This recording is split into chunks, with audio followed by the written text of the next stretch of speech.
नमस्कार दोस्तों,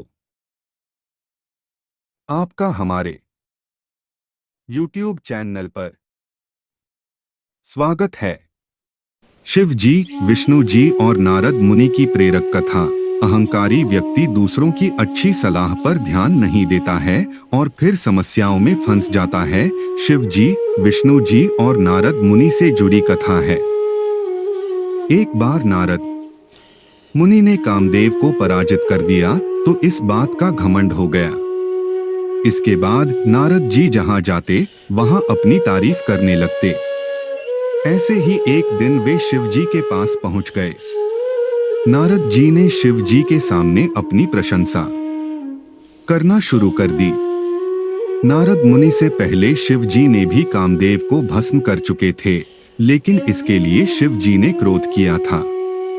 नारद मुनि ने शिव जी से कहा कि मैंने भी कामदेव को जीत लिया है, लेकिन इसके लिए मैंने गुस्सा नहीं किया।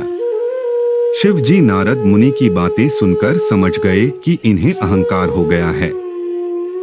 शिव जी ने कहा कि आप मुझसे तो ये सब बातें कह रहे हैं, लेकिन विष्णु जी से ये सब मत कहना।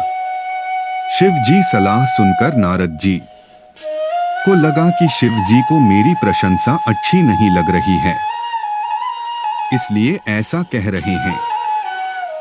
शिव जी से विदा लेकर नारद मुनि विष्णु जी के पास पहुंच गए। शिव जी की सलाह को अनदेखा करते हुए नारद मुनि ने विष्णु जी के सामने अपनी तारीफ करनी शुरू कर दी। विष्णु जी के सामने नारद मुनि ने अहंकार दिखाया तो विष्णु जी ने तय किया कि नारद जी भक्त हैं और इनके घमंड करना सही नहीं है। इसके बाद विष्णु जी ने अपनी माया रची। नारद मुनि विष्णु जी के यहाँ लौट रहे थे तो उन्हें रास्ते में एक सुंदर राज्य दिखा। वे उस राज्य में पहुंचे तो वहां देखा कि एक राजकुमारी का स्वयंवर हो रहा है। राजकुमारी बहुत सुंदर थी। उसे देखकर नारद ही मोहित हो गए और तुरंत ही विष्णु जी के पास पहुंच गए।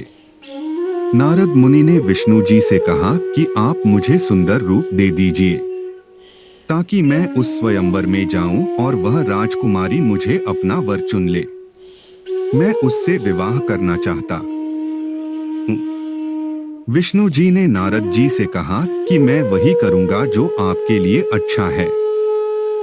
इसके बाद नारद मुनि उस स्वयंवर में पहुंच गए। विष्णु जी ने नारद मुनि को बंदर यानी वानर का मुख दे दिया था। स्वयंवर में नारद पहुंचे तो वहां बंदर जैसे मुख की वजह से उनका बहुत अपमान हुआ। गुस्से में नारद मुनि ने विष्णु जी को शाप दे दिया, लेकिन जब उनका मन शांत हुआ तो उन्हें पूरी बात समझ आ गई। जब नारद का घमंड टूटा तो उन्होंने भगवान से क्षमा मांगी। कथा की सीख। इस कथा से संदेश मिल रहा है कि किसी भी स्थिति हमें घमंड नहीं करना चाहिए। अगर कोई व्यक्ति सही सलाह दे रहा है तो उस पर अमल जरूर करना चाहिए, वरना समस्याएं बढ़ सकती हैं। धन्यवाद। आपका दिन शुभ हो।